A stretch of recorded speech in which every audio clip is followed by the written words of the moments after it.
Are you ready? I said, are you ready? You are listening to Voice of the Fans Sportscast, brought to you by none other than the voices of the fans. Discussing football, basketball, news, trending topics. The one-stop shop for all things sports. Voice of the Fans Sportscast. Hosted by none other than Ben Swift Reynolds, Taylor Gatwood, 100% RC, Professor Damian Flowers, and Tyler Wright.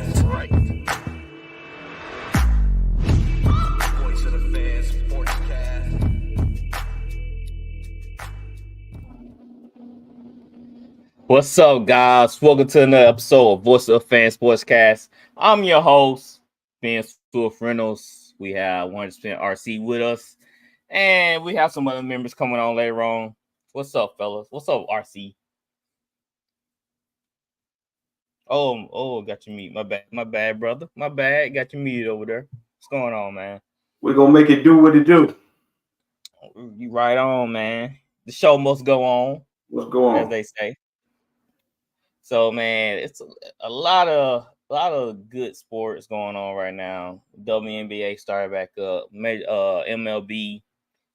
Did you catch any of that Caitlin Clark game? I did, man. I got a chance to watch some of it, man. I was impressed. I mean, I think the break did her some justice. She looked, fresh and ready to go. So, all right, man. I'm excited. They were talking about she broke the most assists by a rookie in WNBA history, 225 assists.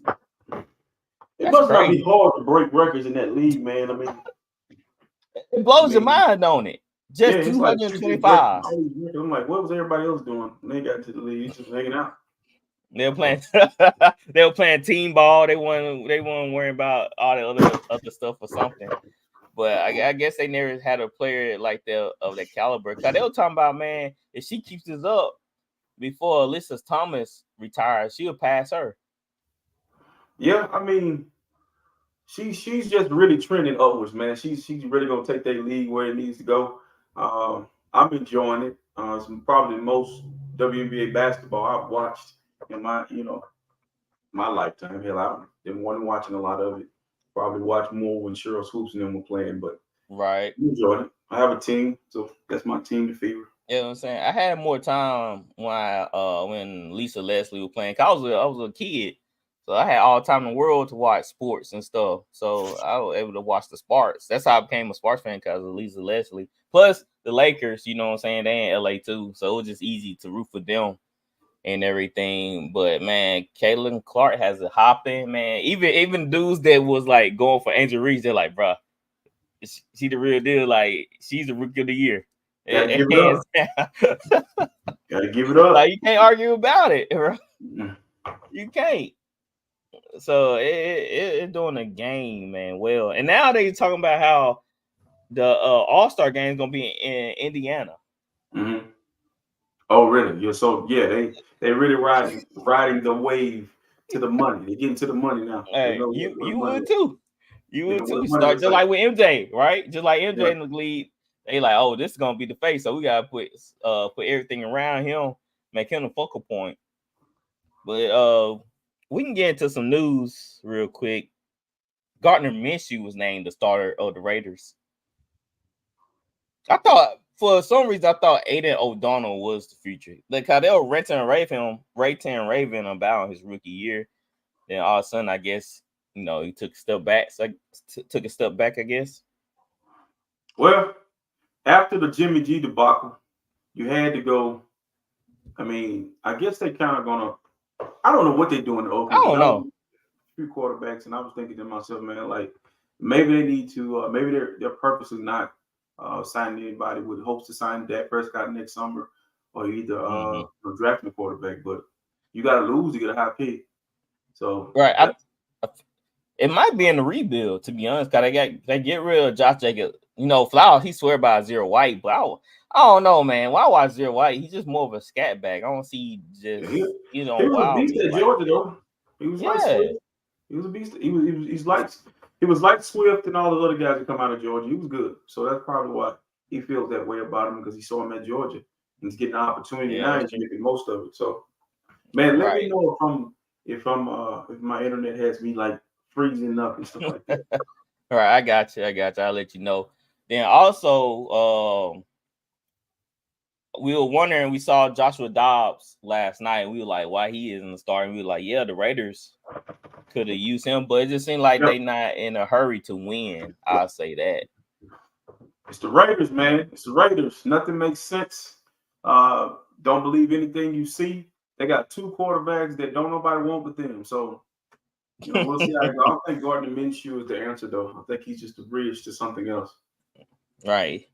He's always the bridge. That's how it usually goes, man.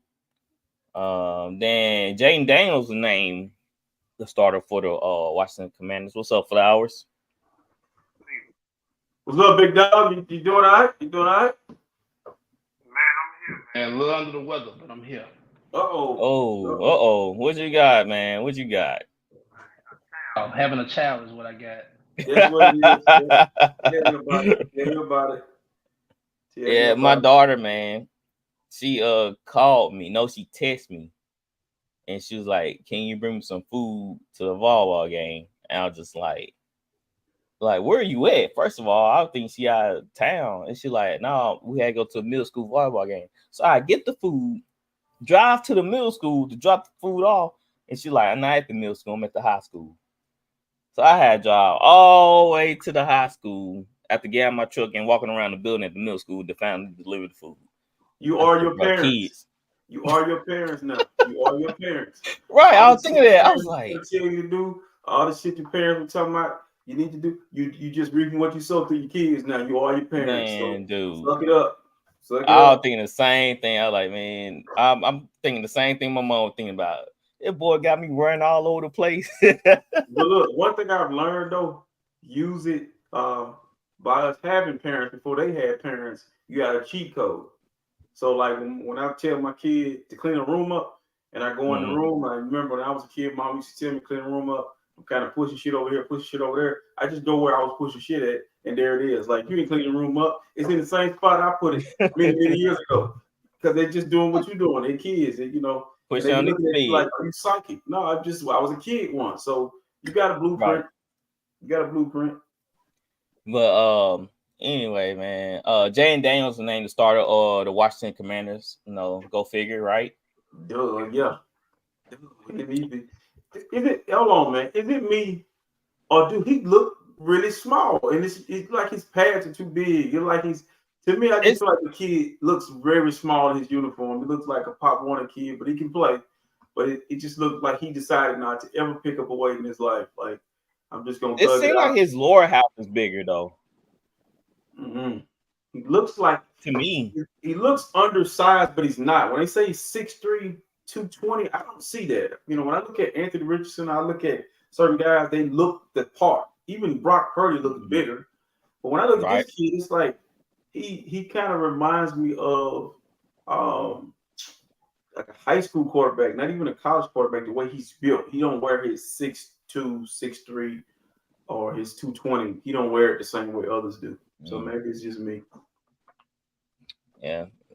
Stephon Gilmore finally signed with the Vikings. He finally got his deal. What, did he get a 1-year deal? Oh, 1 year deal. Yeah. There was something else that I wanted to mention in the sports news. Michael Penix Jr. They a lot of people getting Falcons flack for not playing him, talking about they seen enough. Do y'all understand the Falcons' decision on that? They saying they seen enough, they don't need to play. I don't understand why so many people in an uproar about it. I mean, the Falcons see him every day. How can we sit up here and critique what Michael Penix is when Atlanta sees him every day? They've been going 1v1s against different teams for the past few weeks too. So he's seen live talent they don't want to put him out there at risk or show what he really is. You know, I really can't blame him. You know, it's other people trying to make the roster. You know, maybe they want to get a look at the other quarterbacks. They already know they got in pennies. Right, they already know he's the backup, but it just kind of usually they just play rookies no matter what. Yeah. You know, so that's why I kind of he should be playing. But I think the reason why he's not playing is injury prone, and so they understand that too. They understand that this guy got a lot of miles on his car, and so they're being very careful with dude. Man, dude was hurt at Indiana. Dude was hurt at Washington. So dinged up at Washington, but was severely hurt at Indiana. So they being precaution. I mean, it's new preseason too. I mean, you're not going. It's different. They're just trying to get to the first game. So right. I can't remember last time when somebody have a starting quarterback and they have a rookie quarterback and they're like, oh, we seen enough. I never really seen that happen before. Injury prone. Usually when you have a starter, you just play. You just play when you're the rookie. Protecting him from himself. That's right. Let's go into fast break.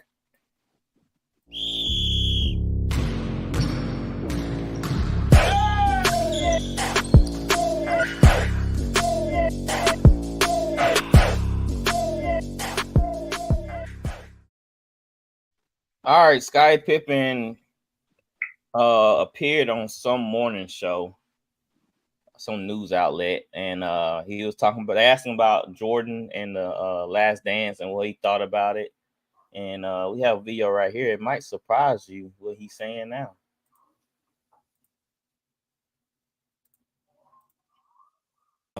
I lived and breathed the Chicago Bulls in real time, right? And then The Last Dance brought it all back. What was it like for you to watch that incredible documentary series?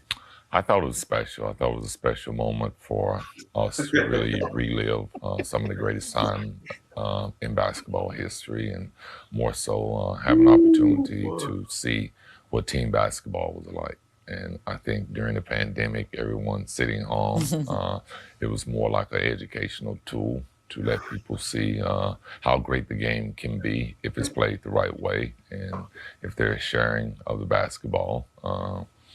There's unlimited things that you can achieve in a game of basketball, and we were able to win 6 titles over a decade, and that's a pretty high accomplishment. People hate comparisons, and especially over different eras, but from where you were standing and playing, was Michael the best or the greatest ever? For sure. I mean, you look at the MVPs that he was able to achieve, but I think it was all brought from us being successful as a team. Obviously, someone is going to bring those accolades home, but yeah, he was the greatest player, definitely in basketball. I started getting so upset when they started kind of leaving you out during that doco series, because you always came across to me as just a hardworking dude, immensely talented, but just so affable. And when the management started messing around, it was like awful. Yeah, it was to some degree, but I think at that point they were sort of ready to move on from that group nucleus of players. And I think as professionals, we've seen that happen year in and year out, where owners decide to go in a different direction, and as a player, you're prepared for it. Guys get traded every day, so it was kind of tough for us to have to leave that championship nucleus. But all right, enough of that. RC. That's a whole new song. This ain't the same song he's been singing. This is a whole new one. What's your thoughts on Scottie Pippen saying MJ was great? It was an educational tool. Bro, listen, let me tell you something, man. I'm gonna set the timetable for this craziness that we just experienced. So during the pandemic, I'm gonna make this quick. During the pandemic, the world saw what we already saw. We lived through the entire world. So that means everybody has an opinion. And then the reaction, he thought he was gonna get sympathy, empathy. It wasn't. They're like, you fool, you signed a contract for X amount of years. Like, I think it was like 10 million for like 14 years, some dumb contract.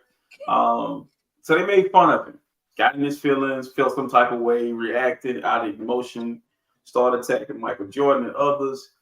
And then let's fast forward to Marcus. After he dissed Michael Jordan, I'm not saying Mike did this, but it's just crazy that his son started dating your ex-wife, okay? Then, over that period, after, he dated his ex-wife, Then all of a sudden, that cools. Marcus is off Pip's ex-wife, so then that cools off a little bit. Then we see Marcus with the cocaine stuff, and now we see Pippen.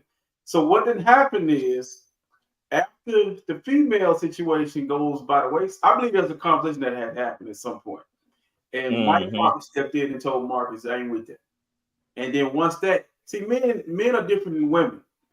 We can kind of work out some things. We can kind of hash out some things. 9 times out of 10 behind a woman, that probably was admirable to Pip. Like, you did that for me.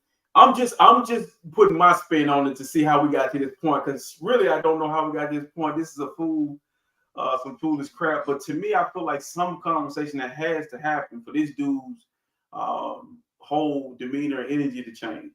But cocaine is a hell of a drug. If you don't watch out, drinking too much will lead to addiction. And then you're looking at Pip. Pip he look like a whoop man. And if you think about all the stuff he's been through, life will humble your ass. You know what I'm saying? And you notice one common denominator, Michael Jordan never said one thing. He still ain't said anything about him. So, I mean, at this point, dude's not credible. And I don't find any joy seeing a man down on his ass. I just hope he gets it together, because Pip was a great basketball player. Right. He needed respect. He's one of my favorites. It was hard for me to pick a side. I always pick MJ.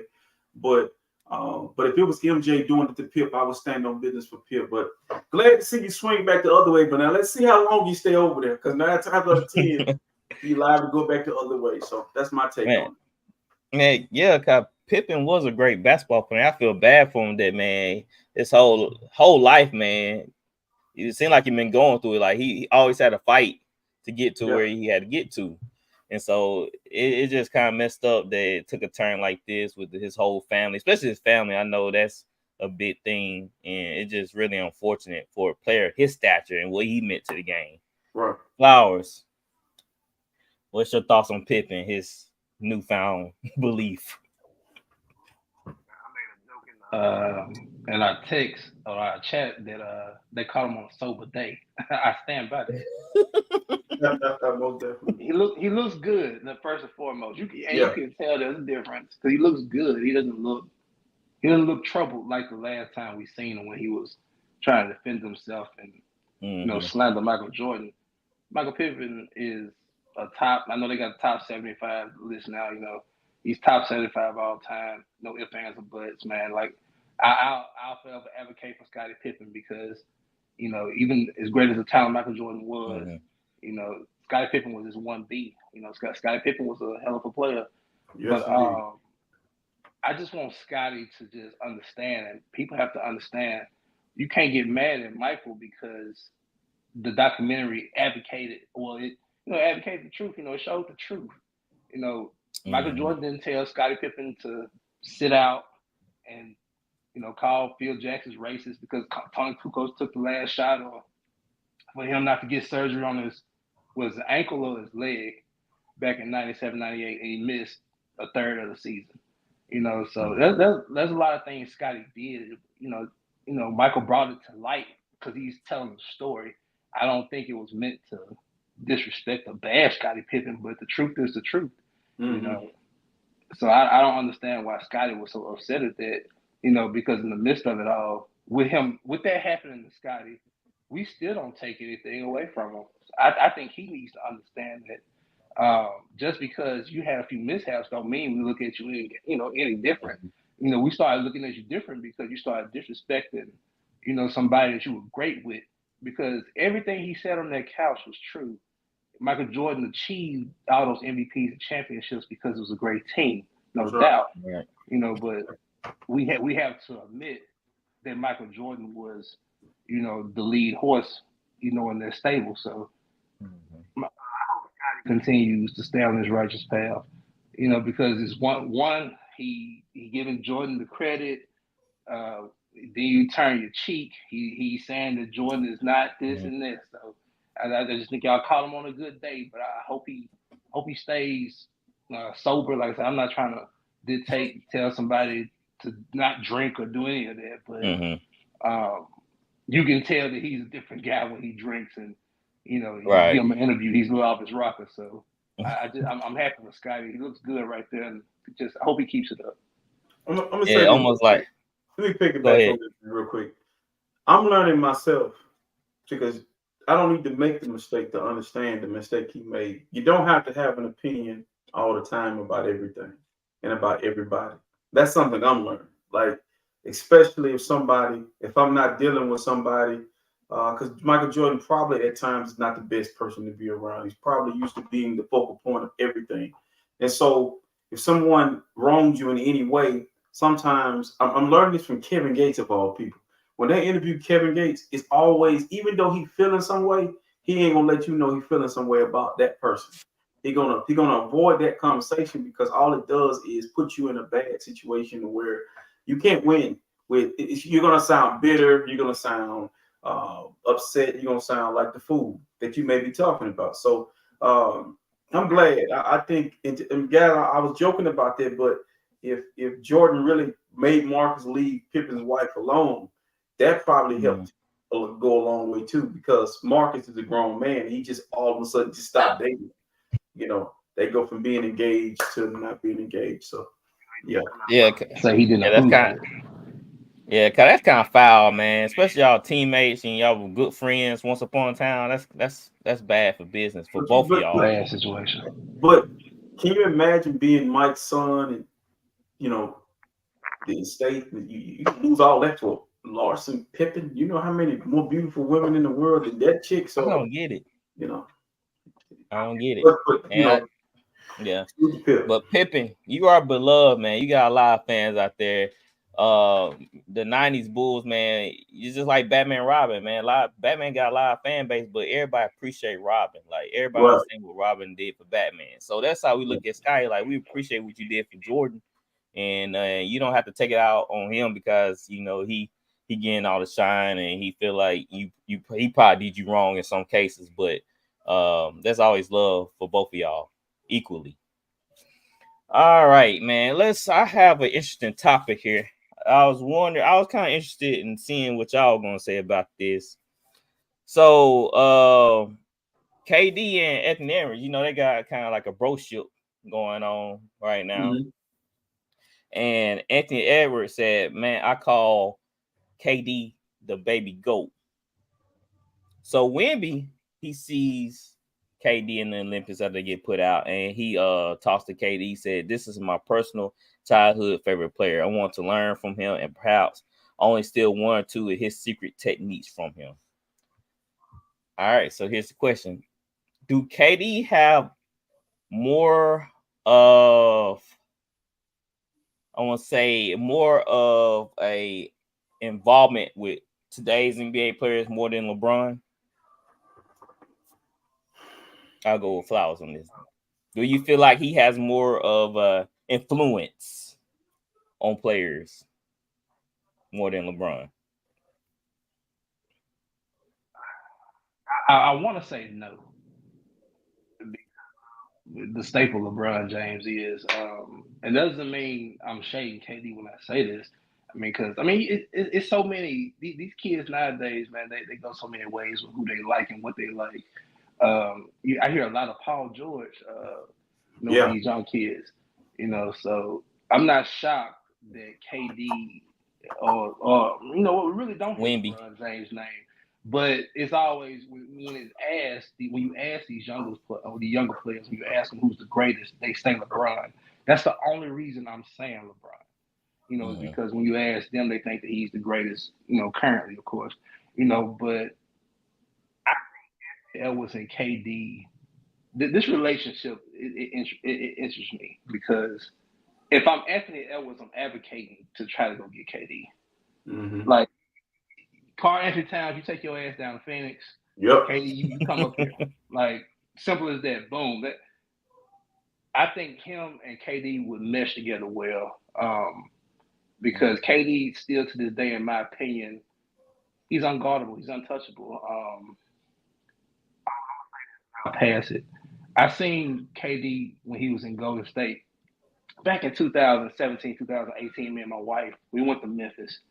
Memphis won the game. This one had Marc Gasol, Zach Randolph, and Tony Allen. All right, what I took from that game, and still to this day in my mind it stands. And at that time, I will say this: I put an at-risk on Steph Curry because he wasn't as strong as he was today. Back in that time, you could still push him off his spots. And I came out with the concept of, hey, he can get his shot off anytime he wants to. You can run Steph, Clay off their spots. I seen it that night because Memphis won by damn near 30. They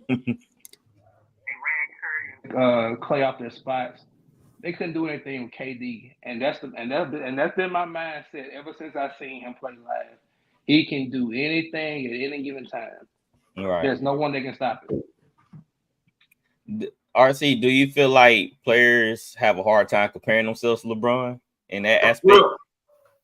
What I'm gonna say is, LeBron James is the Jay-Z of this era. You know, he's in a real weird spot. You know, middle Jay-Z is wedged in there with Lil Wayne and Tupac and Biggie. It's a lot of people in there, right? And so what I mean, we want to compare him to Jay-Z. If you say Jay-Z is the greatest rapper, if you look at the accolades, yeah. But if you look at who's, you know, other stuff, no. People like, man, I mean, you know, you got to think about preference and what people like. There's a reason why Anthony Edwards liked Kevin Durant. I think Kevin Durant is a unicorn. Actually, a friend of mine, DeMar Johnson, was the first Kevin Durant. If you know who DeMar Johnson is, Flowers, you probably know who he is. Out of Cincinnati, he out of the DMV area with KD, basically raised KD. And so that style of player, big wing player that can handle the ball, put it on the floor, get down the court, pull up, just could do everything. It's like more easier to watch. Like KD is a more skilled basketball player than LeBron James. I know somebody gonna kill him, but if you watch the way KD handles the ball, the way he gets to his spots, you know, he can get downhill, he can defend. LeBron's a physical, gifted player. I think the difference is if Kevin Durant was 6'5" or 6'2", he still has skill. LeBron, if you take that size and that physicality away, he'll be Bronny James. You know what I'm saying? He could be in the NBA, but he's going to be Bronny James. So he's more, a lot of people looking at the skill of Kevin Durant and amazed by it. So I just think, to me, like, I'm like Flowers. I think Kevin Durant can play with anybody. He has the actual ability and the IQ to be able to play with anybody. LeBron can too. But Kevin Durant's not going to ask you to stand in the corner. He's going to let you be you. So these players just have their own players, man. And so, but it is weird in this era of LeBron to see other players be called GOAT, especially Paul George. I think that's hilarious. But it shows you a lot on how people. But Paul George trending up to, you know, he went to them.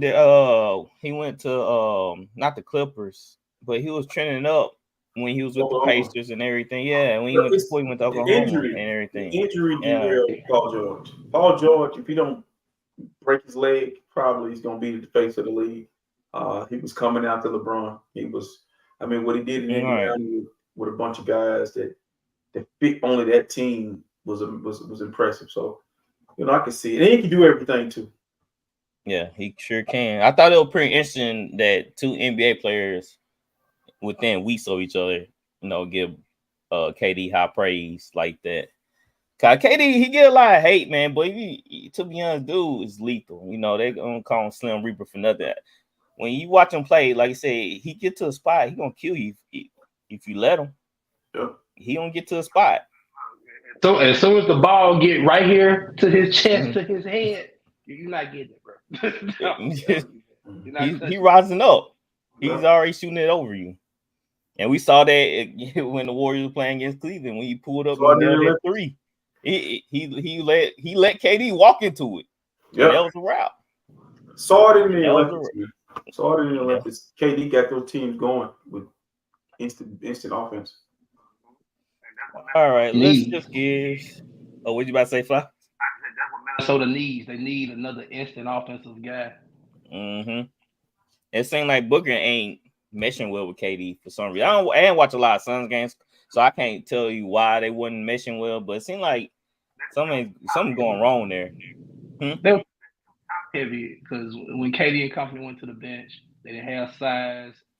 the shooting was great. It just, like I said, no point guard, no depth on the bench, no backup center. They needed size and amongst other things to help. And Bradley Beal got to stay healthy. I just think Phoenix is too top heavy. You can instantly fix that. If I know KD doesn't want to be portrayed a certain way, but look, man, you've already done what's best for you your whole career. Don't stop now. Do what's best for you, man, and see can you go somewhere like Minnesota. I wouldn't be mad at that, especially if it was straight up him for Cat.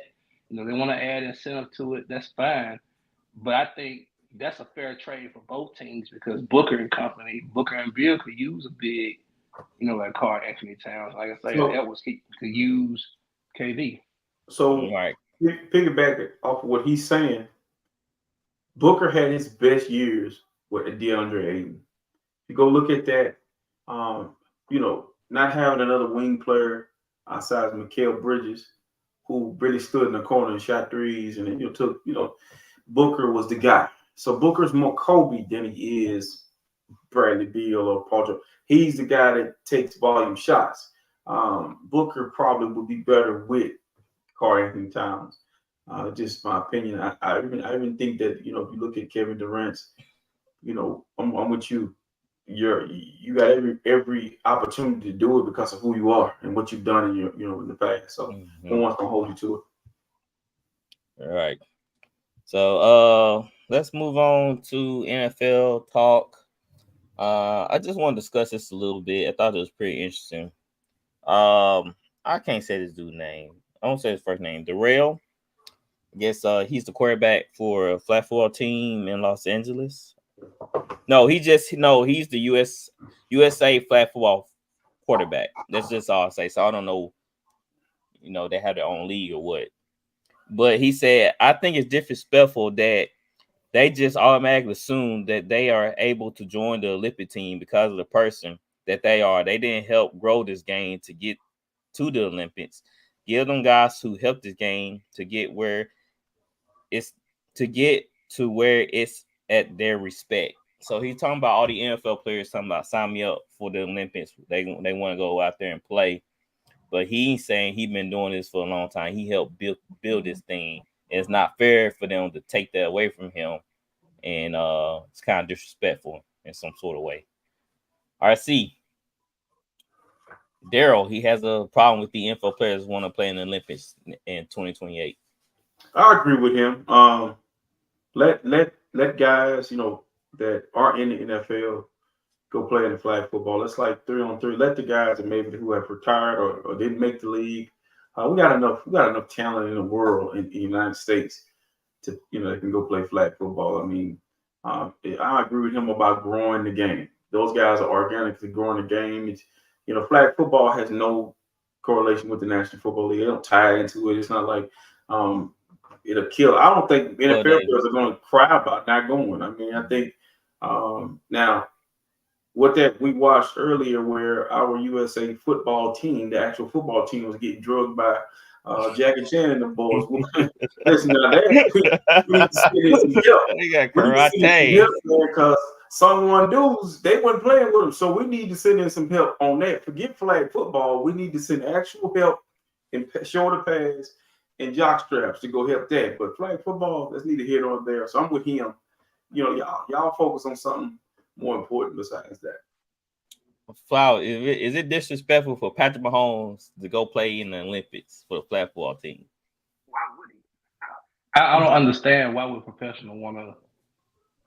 I feel like they would take a step down. There's no disrespect to any of those flag football players. And I'm on RC side and Daryl's side with this. Why try to come in and take over something we've built up that you didn't have any interest in until you seen the Olympics? And now you want to throw a wrench in the equation. So I'm with those guys on that far as let the guys that actually care about it continue to compete. Those are probably those guys' first time competing in the Olympics. So they don't have the same nerves as a professional has. So let them grow from it. Let them get accustomed to what's going on. Let them build it from the ground up. There's a pool, plenty of athletes over here in the United States that we can pick from. It doesn't have to be from the NFL. Now, if a retired player want to do it or something like that, I'm fine. You know, but let those guys have their moment. We don't need guys that's making $100, $200 million. You know, transferring over, taking all the shine away from these guys. I'm with them guys on that. I'm kind of in the middle. Daryl, you're a competitor, so go out there and compete. They hold tryouts, and some NFL players show up, beat them out. That's all I gotta say. Because these football players have played flag football when they were growing up. They have been in the game, but once they made it to tackle, they kind of made a transition over the tackle. If they're not sending Chris Brown to break dance, we're not sending Patrick Mahomes to play flag football. If Patrick Mahomes and Tyreek Hill, Justin Jefferson, Justin Jefferson is actually big in the flag football area. What's money though, bro? They're not. I know what you're saying. I wasn't saying if it was, but Justin Jefferson, he loves flag football. He's always with the camps, with the kids and everything. Even the NFL puts on the flag football stuff. Okay, I got a player for you. Watch this. See, send JT Perry over there. Send somebody like that over there. Yep. Send somebody like our backup running back over there. You know what I'm saying? I get what you're saying. But knowing the NFL guys, they like I say, some of them been around flag football. They still are. So that's why Patrick Mahomes and Tyreek Hill I want to go up there and try out and everything like that. So if it come down to that, then they're gonna just hold tryouts. But listen to me though, Daryl been in this. He knows the rules. It's a whole different ball game too with the rules and everything. My son plays 7-on-7, so it's a lot. But it all depends on how those NFL contracts are worded. Because think about this, man. Soft tissue injuries, you got more players getting hurt just off of just randomly, just full sprinting down the field, pulling the hamstring, tearing off the ball. You got too many freakish things that can happen. Would you risk a guy getting hurt for the Olympics, not having him the following year? The NBA and the National Football League totally different. I just feel like the NBA send their guys. Yeah, but I just think NFL is just different though. Because think about it, man. Like we saw a guy in the Super Bowl tear his Achilles. I'm trying to run. Let me ask you this. Flag football don't hold the same weight as actual basketball. You know what I'm saying? It's like that. Yeah, I get what you're saying. I'm just saying the injuries wise. Guys, like I said, we could see an 11 to go play 11-on-11 football and dominate that. That's different. But we sending guys to go play flag practice. I think they just hype because now they get to showcase on a bigger stage as the world. It's all in America, but now they actually going and win a gold medal. It's gone now. It's gone now. What are you showcasing? We got breakdancing events. I think they're showcasing there. That's global. The dude with the gun, he's global now. He's global. But what are we showcasing? Dude pretty much came there with the demeanor like, man, I want to get to my tater tots. The way he was looking around, it was like he didn't have a care in the world. Like, so back to that contract thing. I don't think it's much in the contract about playing football outside of the field. It's about playing basketball. About basketball because I see Justin Jefferson, AJ Brown, they be at destroying camps, going on one-on-ones with guys. And then you saw Lamar at a camp playing with a whole bunch of kids, doing things, running and all that. So I don't know if it's a lot in the contract about, especially with destroying. You watch destroying videos, them boys be going there, and Justin Jefferson and AJ Brown was out there doing their thing. Yeah. So I don't know. I don't think it's never been questioned because this has never been the Olympics, football in general. So this is new. Trust me, it can be some contract language drawn up now for them to protect their players. I just don't want these NFL guys to go over and just steal the pride and joy of those guys that worked hard, to do what they're doing because they're not the kind of athlete that can go and do what Mahomes and Tyreek Hill doing. So why do they need to come over, and stick their foot in their litter? That's all I'm saying. Yep. Let them guys have their moment. And to be honest, if the guys even won first place, and this is no disrespect to those guys, if those guys even got first place, it would have been they got first place. That was it. It's not like it would have been something heavily celebrated. It would have been, pause for the cause, good job, and let's move on. Mm-hmm. And yeah, all I gotta say, if they do send Daryl and them boys over there, they better win gold. They won't hit the end of it. All right, let's talk about Noah Lyles. I'm getting tired of this guy, but man, he been all over the place. So first of all, Tyreek Hill started, of course. He posted himself in a USA tracksuit, talking about 2028, calling my shot. So underneath his post, Carl Lewis actually commented and said, "Go somewhere and sit down and stop wasting our time." Then Noah Lyles, he said it's about Tyreek Hill. He said, "The man dodges smoke. If he's truly serious about it, not just talking on the internet, you'll see me on the track." He said, and Tyreek Hill said, "Sign the contract and lock in that 50-yard race." So Noah Lyles saying he just talking to just be talking. Flowers, man. What's going to happen here? I got to throw the reverse Uno card, man. I was on Noah Lyles' ass last week. So now I got reverse Uno now. I got to get on Tyreek Hill ass. Mm-hmm. Leave it alone, Tyreek Hill. Mm-hmm. You're not an Olympic track star. I mean, we know you're fast, but you're not an Olympian. Noah Lyles is different. The cheetah speed and Noah Lyles speed is different.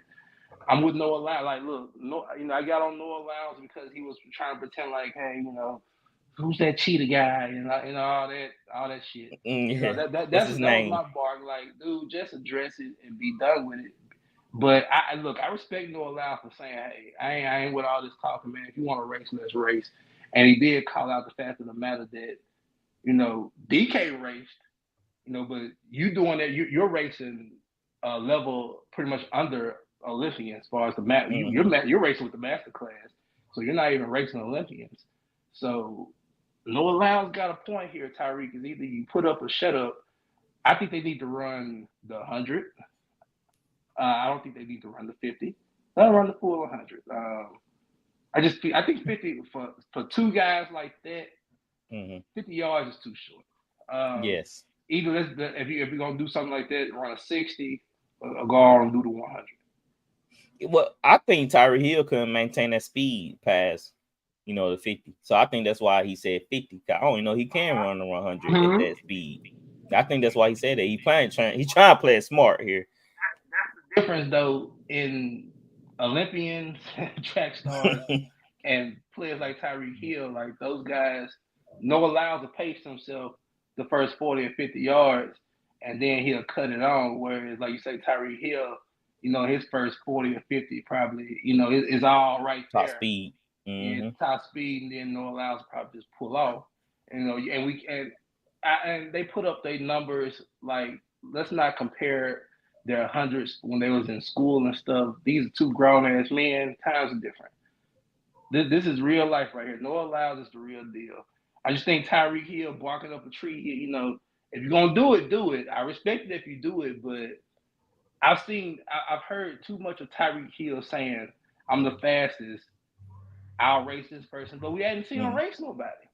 Mm-hmm. Right. We actually saw he raced TO and barely beat TO. And shoot, we actually seen Darryl Green race people. Darryl Green wasn't about that talk. He showed you. See, and I miss those days when the NFL Pro Bowl would have the skill competition to where they rank. Mm-hmm. And Darryl Green showed you. At the age of 40, Darryl Green still running like a 4.4. So that's what I'm saying, man. Tyreek Hill, he talking his talk. RC, man, what should happen here? So I actually think if you look at the build of Tyreek Hill, he's short and stocky. He runs like a gecko. It's wild, you see his arms like you watch Noah Lyles run. He's cheetah. He's trained to actually run that way. It's like I can get a bucket in the NBA. I believe that in my heart that I can get a shot off in the league. I mean, but that don't mean I can play in the NBA, right?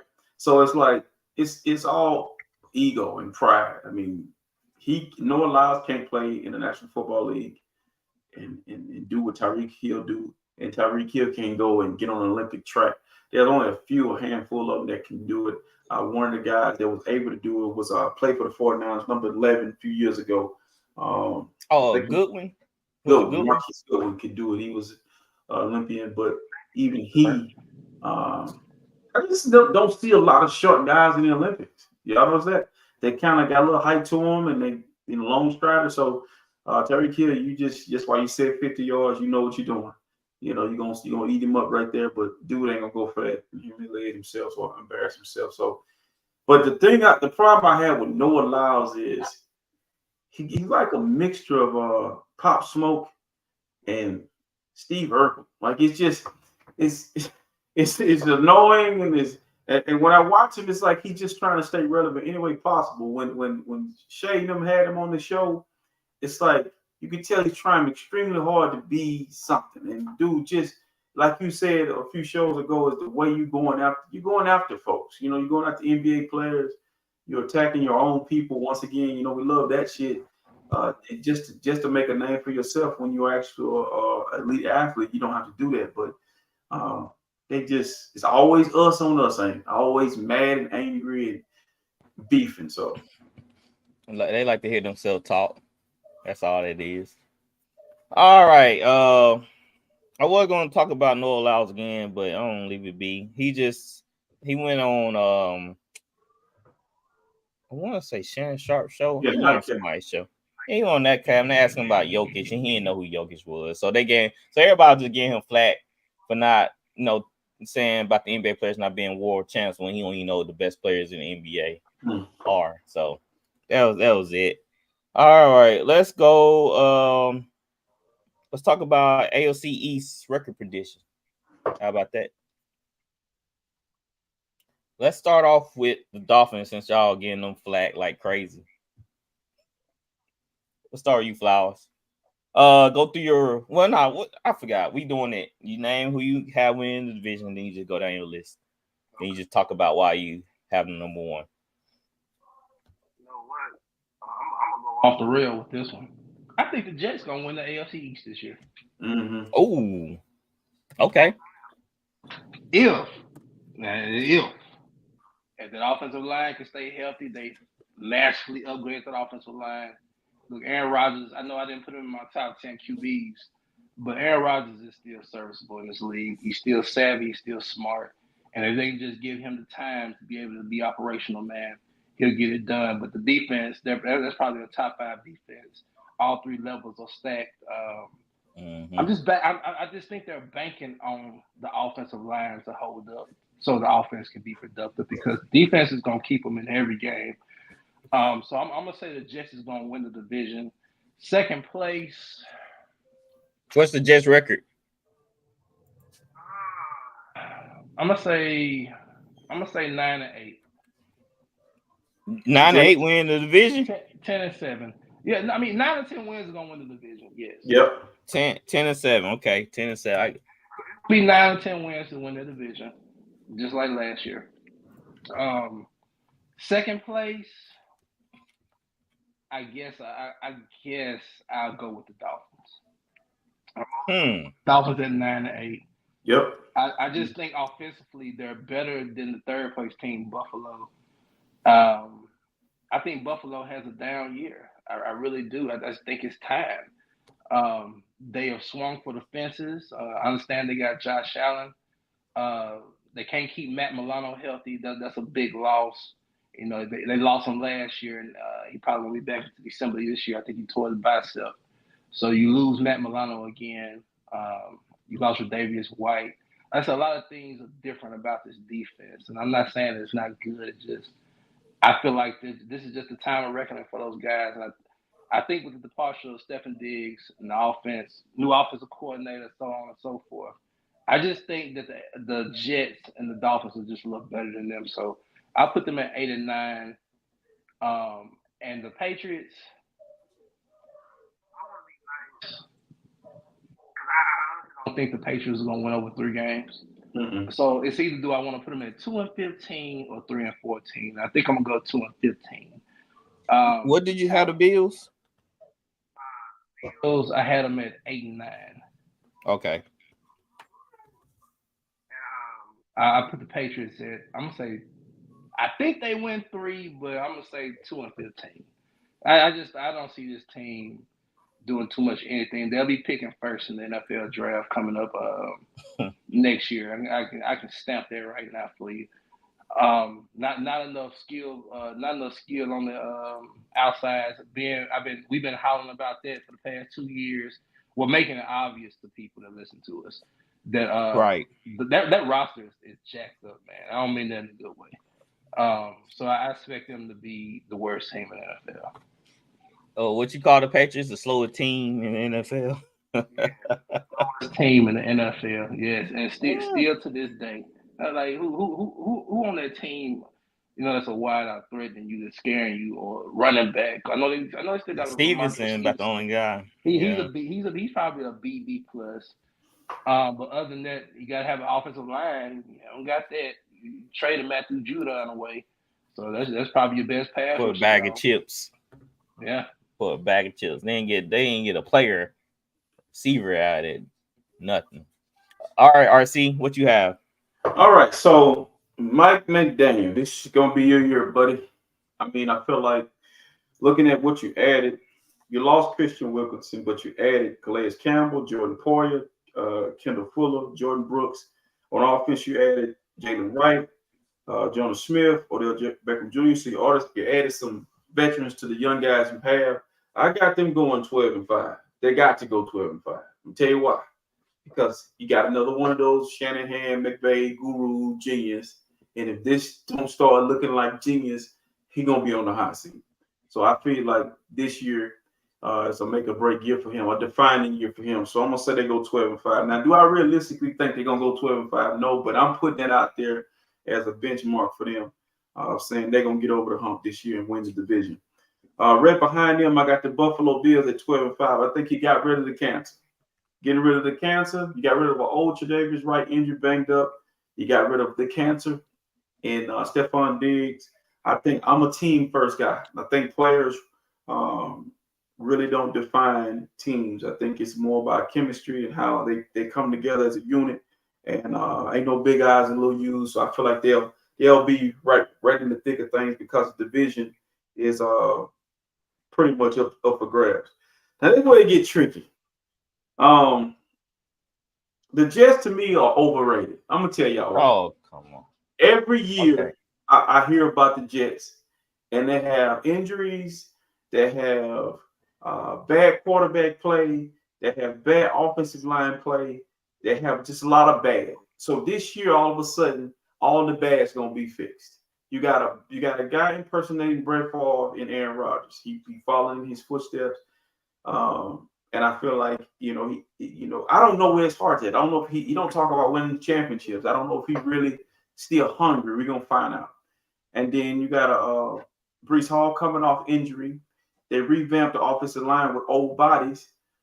Defense gonna be solid, but I think in this division, you're gonna have to fight for wins. I got them at 9-8 because that's who they've been. They've been 9-8. Now they can either be 9-8 or 12-5.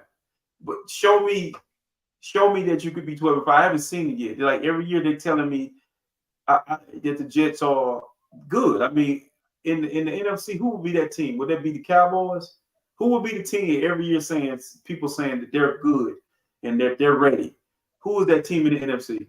Would that be the Cowboys? Cowboys. Yeah, the Cowboys. So the Jets are the Cowboys without tradition. But the Cowboys actually are good in the regular season. The Jets aren't. And so last but not least, man, I got the Patriots going 7-10. I just feel like I don't know what to expect, man. I feel like Gerard Mayo may rally to get to 7 wins. It could be worse than that, but I just feel like, to me, new regime. They got PlayStation in the actual building. They're actually doing stuff outside of what's been going on over there. So maybe it's a more team friendly environment. So I got the Patriots finish last. Do it really matter for 7-10? They're gonna have a bad record. So I just was looking out for Gerard Mayo and want to see him succeed. So I'm going Dolphins, Bills, Jets, Patriots. But you probably get 3 teams out of that division, possibly getting into the playoffs. Yeah. Bills could be tricky, but I just feel like Josh Allen and the boys gonna rally around. They're gonna play freer. Yeah, I have the Bills at 12-5. I feel like the Bills, like I said, I think they want to get more run friendly. They don't want Josh Allen to do everything. That's why they brought in Matt Collins and Claypool and some of the other veteran receivers, because I think they want to kind of get away from Josh Allen throwing the ball a ton. They bring in Curtis Samuel also. So it's telling me they want to get more explosive in the running game too, and also maybe in the screen game also. So, and it's just the defense. I don't know, man. They had a lot of players leave in the secondary. That's another thing. Hopefully they can hold up. If the defense can play like they did last year, then they should be pretty good again. So how about Josh Allen? What can he do to not beat themselves? So I have him at 12-5. Then I have Dolphins the Jets at 11-6. I'm high on the Jets, man. I actually first when I was thinking about the AFC East, I had the Jets number 1. Now I'm like, nah. I still think the Bills kind of probably a little bit more favorable. So I went to Jets number 2. Jets are stacked from top to bottom. The only issue that was with the Jets was the O-line. And it seemed like they brought in players to fix that. Who? Oh, they drafted the guy. I think they get the guy from the Cowboys. Tyron Smith, Tyron Smith couldn't block. I mean, he better than what they had.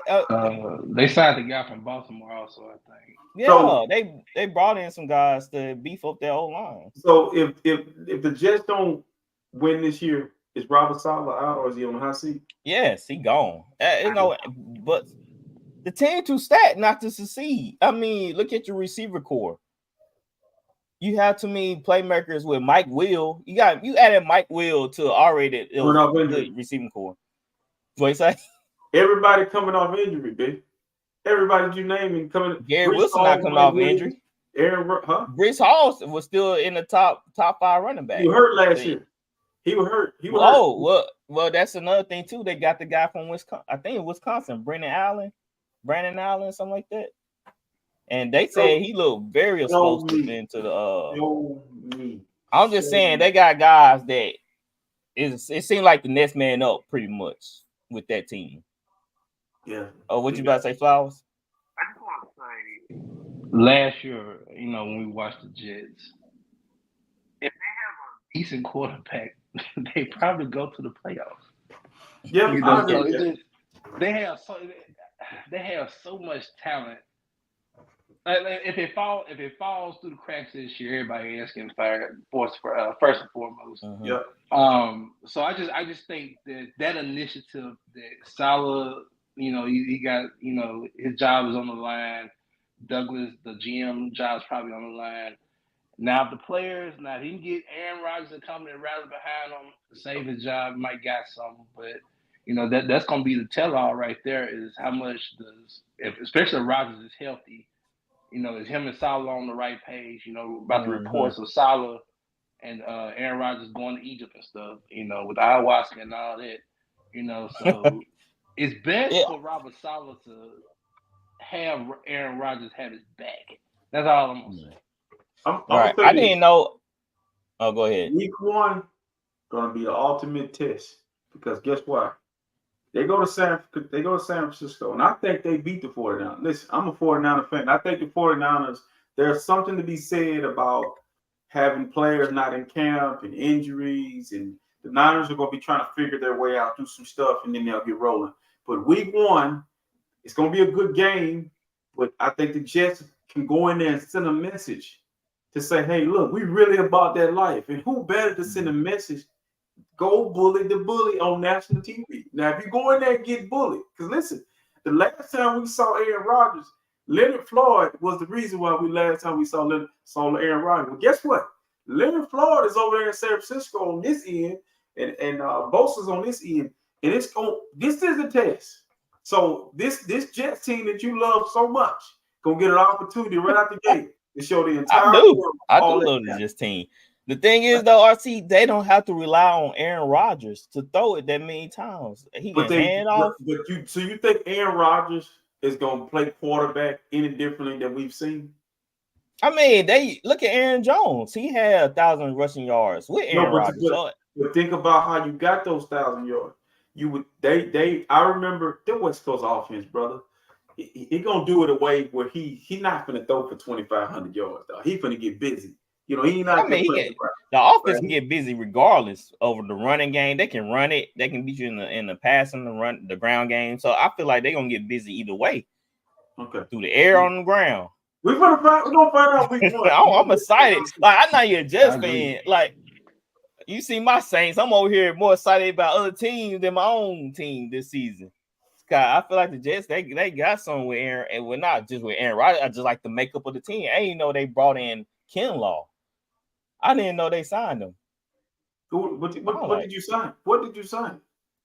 They signed a rotation. RC, look, let me tell you something. You big on rotation. They had a rotational guy. They D-line. I'm gonna tell you something. You keep telling me about injury-prone players that they putting on their roster. He gonna be in a rotation. When they get off the bus, this is the thing I learned about the Jets. When they walk off that bus into a stadium, they look like the big bad wolves, the big monsters. It's when you strap it up and get busy. We know the defense gonna do what they do. They run the cover. They run the Seattle defense. They got the cornerback. They got the rush in.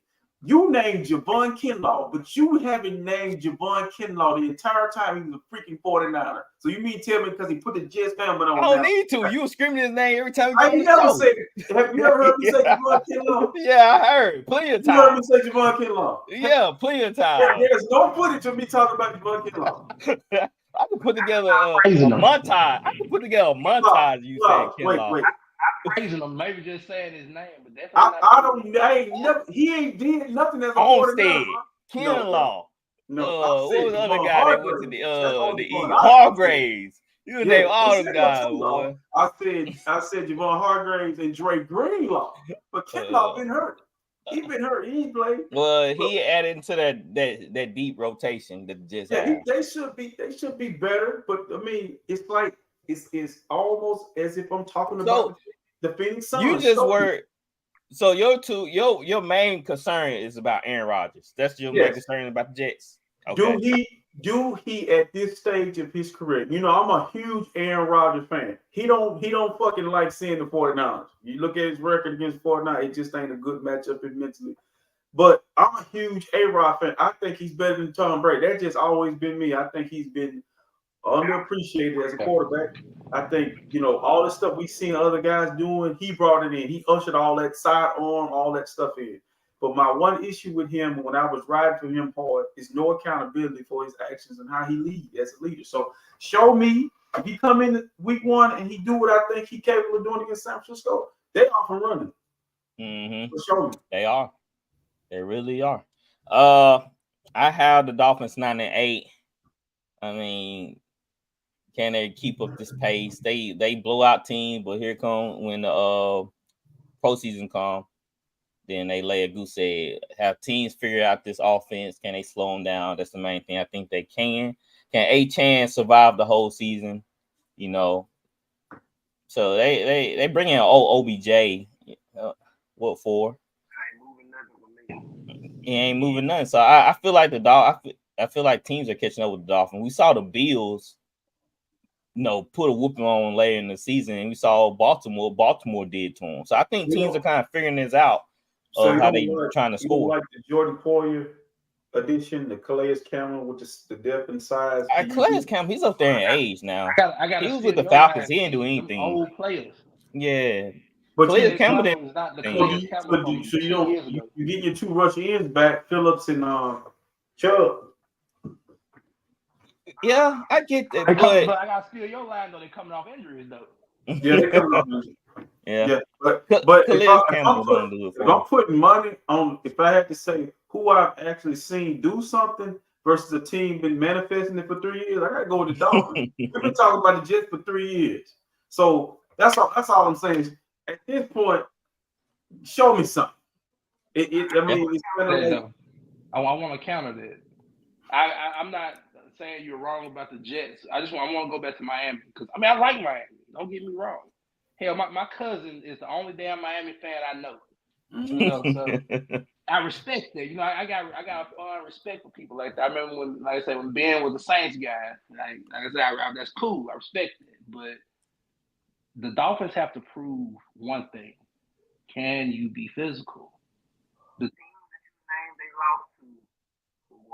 No. So what have the Dolphins changed in a year to make me feel like, well, shit, they're gonna be more physical than them. They're gonna beat them because they're gonna outwit them. They're too finesse for me still. They're still too finesse. They are in the wrong conference. If they was in the NFC, they will run amok. They will. I feel like the only team that crowd could beat them is the 49ers. They can't play against physical teams, and we saw how the Dolphins. Okay, let's put them in the NFC East. All right. Right. Wait. So in the NFC, I think the NFC is more physical than the AFC. I think Detroit. I'll put you dick in the dirt. I think Detroit is a dog. They tough. I think Dallas in the regular season is a problem. I think Philadelphia, when they ain't playing San Francisco, they're physical. I think we're physical. The Cardinals physical. I think the Saints defense will suffocate you. Like they got a little offense with them. I think the Falcons will be better. Tampa Bay will be better. I look at when you think about physicality, the Miami Dolphins problem is they've been in Miami forever. You know, people trying to make it like the location affects the way they play and they can't travel around. They're taking the personality of their head coach. He's too freaking laid back. He's too freaking something. Like he and I'm not gonna say he's not serious, but he's not serious enough. It's something about his personality that translates to that team. But as far as physical, not being physical or pushing them to a different conference, you push them to the NFC, they're gonna have an issue. I think their offense can score on a lot of teams. No, they're the Cowboys. Listen, man. They barely, but like you told me, they barely Cowboys. The Cowboys barely beat them, but they can score on bad teams. Bad teams. My Daniel Cool is an OC, but not a head coach. I could, if I played for him, I don't think I could take him seriously. So let me ask you this. So when you look at the Texans, the Colts, even the Titans, they can't be in that division because why? All right. Okay, so they don't get beat up there. Put them in the AFC North. No. Don't get beat up there. Put them in the NFC East. With the AFC East, where they okay. But if you shift them to the NFC North, they're gonna get beat up because they don't run the football. They run the football. The way they run the football is if it ain't a 50, 60-yard run, they get away from it. You see what I'm saying? It's explosive plays. Everything's explosive plays. But to matriculate or take your time and go down the field, they can't do that. That's not who they are. So what's so funny is they didn't try to run the ball against the Chiefs in that cold weather. They didn't even try to run the ball. You have to. They didn't even try. Come on now, you at least got. I wish I had that stat. I want to see how many rushing attempts was in that game. I can't remember that many. Hurricane off the run, so it's built around the run game. And I have the Patriots at 4-13. Shoot, Drake May, I don't know, he looking lost out there. And I don't even know Mayo. I think he's going about this the wrong way. It seems like he trying to be hard, like the defensive guy. He trying to be hard on the guys. He traded away Matthew Judon, who is respected. Huh? Hey, come on now. Yeah, he did. I think if he really fought for his guy, Judon wouldn't have been gone. Judon was literally the face of that team. Literally. No, he's 33 years old, coming off a major injury. But he was the face. He was the face. But he's coming off a major injury, and he wanted another big payday. Who's paying a 33-year-old pass rusher? Like he couldn't get that money. This is what's wrong with these athletes. Like, be realistic with who you are at that moment in time in your career. Has some of that, see, because he does that to get out of New England. That's the card he played. But then today you hear a report of him in Atlanta saying, "Well, I'm on a new team, This team hadn't seen me, so I don't think I garden I don't think I need to have a new contract. He played him. That's funny how that changes up, That's what I said. I don't have Mayo. I don't know, man. I don't just watching him seem like the team just not all there. Like you watch him in the preseason. It's hard to gauge that. Yeah, that's what it's just some seems off. You gotta think about it. He does this team is not a good team. Where's the leadership? Where are the vets? They don't have, especially on the offensive side of the ball. Like there's no leadership, the standout guy that's gonna lead the team. Defensively, I'm quite sure they have, that figured out. I think they still got real purpose and stuff like that. But yeah, they pay him. Other than that, what direction do they have? Like, what's their identity? Is a guinea pig, honestly. I don't know, and that's what I'm saying. Like, I feel like D'Amico Ryan's first year is totally different. Because D'Amico, he already established what he was gonna do. He already told you how he's gonna build and what he's gonna do. It seems like Mayo don't really have an identity. He got a better situation in New England. Yeah, I'm just saying, but at least he put it out there like we're gonna be physical, we're gonna run the ball, we're gonna do this. If you put him in New England, they struggle. Yes. They still don't have a quarterback though. Well, I want to say they still don't have a quarterback because Drake May getting beat out by Joe Milton right now. Like Bill Belichick for the last 6 or 7 years drafted like shit, and it's obvious. Like, go and look at that roster. Like, we've been making fun of their skill positions for the last 2 years. I've been on this podcast, So to say Gerard Mayo and they better not fire that man. After he took that job, it was obvious he was going to be the predecessor. He had been there with Belichick. He played there. He grew up in the Patriot way. He's trying to make a replica of it. That's plain. That's first and foremost. But it's not going to work, of course. But we can't fault Gerard Mayo for that shitty ass roster that New England had. My thing is, why did they go a different direction then? I think the Belichick disciple thing has been a tragic. Everybody that's come off up under that tree, nobody succeeded because you can't duplicate that what Belichick did. It was like he ran a tight ship. I don't think it's kind of like the guy that coaches at Ohio State who came behind Urban Meyer. I don't say his name because I'm a Michigan fan, and we don't give we don't. Somebody say that guy Ryan Day. I'll say it. That guy having to come behind Urban Meyer. We say Urban Meyer because he handled his business on Michigan. He beat the letters off the back of Mark. We never beat him. But I think it's just hard following the go to legend of a guy like that. So, and then on top of that, you trying to not be yourself. You're trying to do what he did, and guess what? You don't have the clout or the sway in the building. So I'm like you, Ben. They should have went and got a Kubiak or somebody like that to come in with this new something. Because the who wants to be the one to follow behind Bill Belichick? And then my message to NFL scouts: quit drafting North Carolina quarterbacks. I mean, God, dog. I mean, it ain't very hard. I mean. Go get your D linemen, your linebackers, your receivers, but leave the quarterbacks alone. Drake May. If it was me, I'd take Marvin Harrison Jr. Take the best player available. Yep. The pick they had. So they were looking at film. They saw Drake May buried in Bo Nix. But watch this. Take Marvin Harrison. Watch this. Take Marvin Harrison, then get Michael Penix. See that? Boom. Boom. That can get Drake. Now we move. Problem fits. You got your future quarterback, got the star receiver. Get it. But this year, you're gonna suck regardless. Get Beck, Shador, whoever come out next year. Because you're gonna be at the top of the list. You're gonna be number one again. Shador. I don't think you can get Shador. Yeah, he ain't going in New England. That ain't gonna let it go there. It's wishful thinking. That ain't gonna not behind that legacy. And then that in Foxborough in New England, he wants some more warm weather than New England.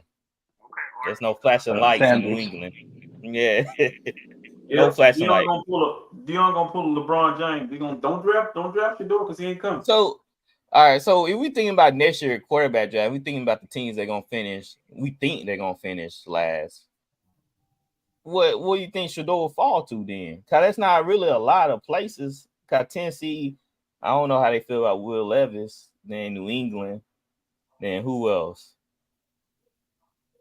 Browns maybe if they depend on what Deshaun does. But that's another place he probably won't play. I gotta see Shador. I gotta see Shador duplicate what he did last year. It's wishful thinking, like it's too early. Anything can happen. I mean, all seasons are different. So Shador ain't gonna be able to dictate where he going.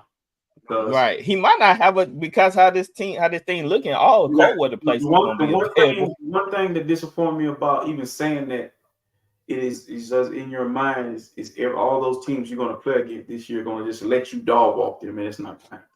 You're gonna have to earn it. And so we'll see. Yeah, we will. Gonna be interesting. Football ain't basketball, baby. Football ain't basketball. Football ain't bring it. You gotta bring it. All right, guys. We are brought to you by Bet Us. I want to see if I have that. There we go. Michael Vick is on that bad boy. Sign up, get 125% bonus, 10% gambler insurance. Football's back. So sign up with Bet Us and win big. I won Friday, something like that. So Saturday. We won the same day. Yeah, we won the same day. Me and Flower won the same day. I'm just keeping myself busy. That's all I am. All I'm doing is keeping myself busy. And I bet on some preseason game. I know how you feel about that, but let me tell you why. They had what game was that? The Cowboys. Who did Cowboys play against? Raiders. Yeah, they had Cowboys at +6. I did +8 on that. Good job. So I was thinking I was looking at some of the preseason game, and someone was kind of outrageous. Like they had another team, it was like +7. I'm like, I'm taking a +7 because a lot of these games are not blowouts. Nope. A lot of these games are not blowouts. They usually win by 4. Games. Yeah, low scoring games. So I was like, I'm gonna take those 2 games and put them on my ticket. And sure enough, I haven't got a preseason game that I put on my parlay yet. Wrong. I usually choose 2 preseason games. I look at the odds on it, and I go from there. And I don't care who's playing. I just look at the odds, and if I like it, then I take it. That point differential is the best way to go in bet. Unless you just pick straight up. Right. But it just kind of blew my mind. They had the preseason point differential. Mm-hmm. Yeah, like that. I'm like, that's kind of crazy for a preseason game. We have the Gold Standard Curry shirt in the merch shop. You can cop that today. One of my son friends, he got one on the way. So he said he needed it. He was a Curry fan. I said, I got you, bro. I got you. I can get one made for you. And that's about it, guys, man. We'll be back next week with another show going on. We got 2 more divisions, I believe. Yeah, we have 2 more divisions. 2 weeks. 2 weeks. Lean up to our fantasy football draft. Hope y'all been doing some studying. I'm still RC. Everybody said take Christian McCaffrey, but I'm kind of weary, man. I don't know. I'm kind of. Don't worry about it. I might take Breece Hall. I might take Breece. Take Breece. I don't know. I'm still thinking about it.